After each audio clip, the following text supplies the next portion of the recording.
Hey everyone, this is JT, I am the Thai. I actually ran through this thing before, but I have to narrate it again because for some reason my microphone didn't work. Luckily I did save the video, but anyway, this is a Link to the Past, Legend of Zelda, walkthrough part number 13, I believe, and today we're going to go through Skull Woods, which is Crystal Palace number 3, essentially. And for those of you who don't know what Skull Woods is basically where the Lost Woods is in the Light World, except for it's a series of caverns, and basically you just kind of drop through the holes, and you know, you have to find all this other crap.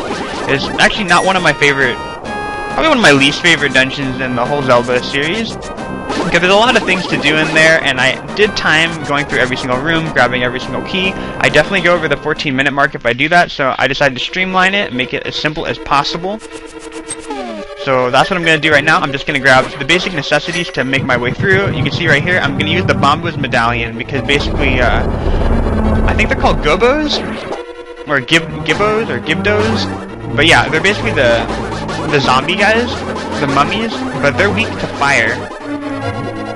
So that's what the Bombo's Medallion is for, and you can see on this switch right here, it does not open unless you put weight on it, so we're going to need to drag a statue over there. But I'm be kind of cautious because of that. I hate the little hand thing. It's like Master Hand from Super Smash Brothers, except for a lot more sinister, and he just kind of drops on you. And if he grabs you, he pulls you back to the beginning of the dungeon. And obviously, it's kind of like a magic mirror, except for you don't want to go back to the beginning of the dungeon, you know?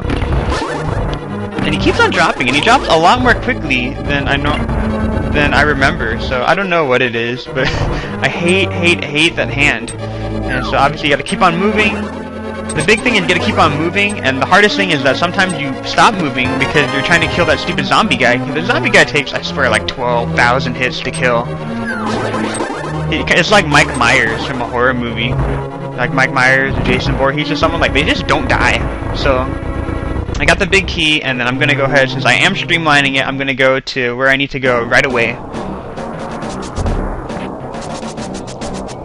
Yeah, but unlike the Lost Woods in the Light World, this video, where you can enter in order to get to this dungeon is a lot different. Like, it's very specific. You have to enter through one of 2 areas, I believe, and I entered through one of them. So, but to get to the main item using the big key, you just go ahead and you're gonna bomb this area right here, and then you want to hit this switch before you go through that door. Otherwise, you're gonna have giant patches of holes before you can get to that switch, and you're gonna have to run back and get it anyway. And you pull the switch, it blows open that entire area, and then you can go ahead and just grab the item, which is the fire rod. So basically, it's really useful for killing the mummies, and you know, just general things, and just general bad guys. So, and if you go through this, I believe this is the map. Yeah, it is the map. So we got the map, we got the big key, and all we need is the compass, and we have all the main items of this dungeon already. So, and then in order to get the compass, you're going to want to move to your left, and you're going to want to drop through that hole.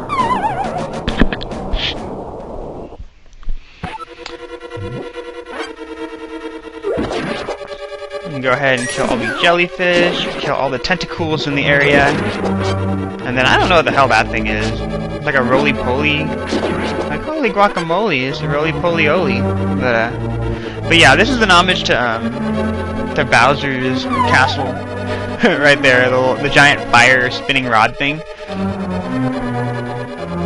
So I'm gonna go ahead and I'm gonna try to, you know, just get a heart. I think that's what I'm trying to do right now. But I'm gonna, you're gonna see right here, I'm gonna fail miserably. Keep on getting hit off the edge. So I lost more hearts trying to get the heart. So definitely don't try that at home, folks. Not worth it. The red ones, they don't die. Like, they're like mummies. They take forever to kill, and then obviously if you get attacked from both sides, since they both take a really long time to kill overall, it's a big pain in the butt. But I believe there's a treasure chest up here, which contains the compass. And the nice thing is, check it out when you open up the treasure chest. I swear it activates some weird trap. It's like the Shadow Temple in Ocarina of Time. Now there's holes all over the ground. So I'm going to go ahead and try to get the hell out of here now. Now we go into this room. Obviously you can use a fire rod on all these people, but I think it's smarter to just use the Bombo's Medallion, because it's a fire move. So obviously it will kill all the mummies in one hit, and I don't have to hit them individually. That, and I think the hand drops in this room too, and I really hate the hand. Master Hand, I hate you.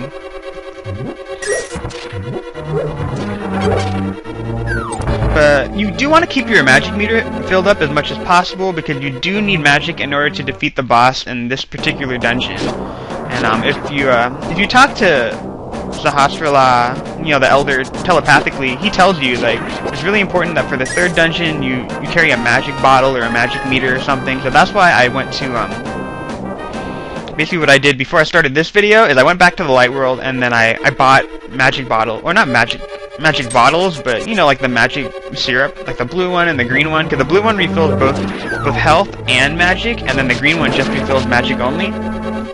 And I had plenty of money, so I just bought them. You go ahead and you just grab this key, and then you're gonna go ahead and then get to the last part of the dungeon. So obviously I'm getting mobbed by weird jelly creatures, and then the key to opening up this area is just hit it with the fire rod. Hit it on the nose with the fire rod. It sets off a chain reaction like a dynamite, and then yeah, it blows open that whole area, and then it opens up for you. I think I was hoping for a heart. Obviously, if you've been opening up all the doors and you don't have the key, then you have to go all the way down through that area and then just grab the key before you can go through this particular door. But since I do have the single key, I'm just going to go ahead and just go through that door right now. And this stupid hand keeps on dropping. Oh my gosh. But you can hear him dropping, and it's really terrifying. But yeah, it makes it really hard to kill the jellyfish, because obviously, in order to kill the jellyfish, you want to swing your sword, but if you're swinging your sword, you're standing in one spot, so you're really just in a hurry. I did not even hear him fall on that one, so that was really bad. And I believe he still falls in this area too. And zombies take away a lot of health, so just definitely be careful. At least it's better than like the zombies that eat your brain and then turn you into zombies. Like, they take one bite, but these guys take like 15. Not 15, like 5 in order to kill you. So in order to open up the door in this room, you have to light up all the torches. So just go ahead and do that with the fire rod. And then you want to avoid the little sparkly thing in the center. Obviously, if it hits you, it actually turns you back into a bunny rabbit. And then in bunny form, you can't attack people, you can't open treasure chests, you can't do any of that stuff. So obviously, it's at a disadvantage for you. It only lasts for like 15 seconds, but if there's a lot of bad guys in the room, like the mummy or something like that, it would be really bad. The key.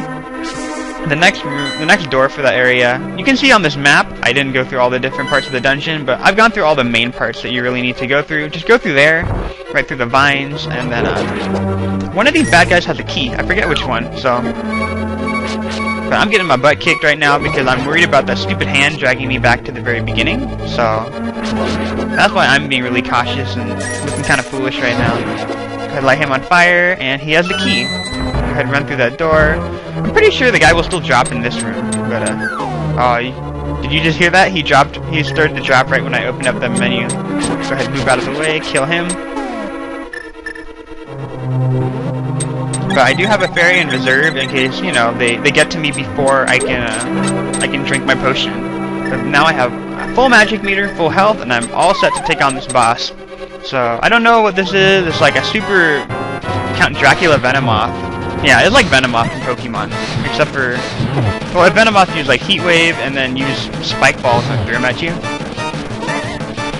No, but this whole boss is actually pretty difficult. The little spikes moving around make it really, really hard to move. Obviously, the floor is moving back and forth in various directions at the same time. So it makes it very hard to aim, and then obviously the Spike Balls actually block the fire. So it can be a temporary shield as they're passing around. But overall, he's pretty easy to kill if you're really, really patient and you just kind of move around and dodge your way through it. Go ahead, you get it, crystal number 3, and I'll bet you $5 that this maiden looks exactly like the previous 2 maidens. Let's see. Let's find out.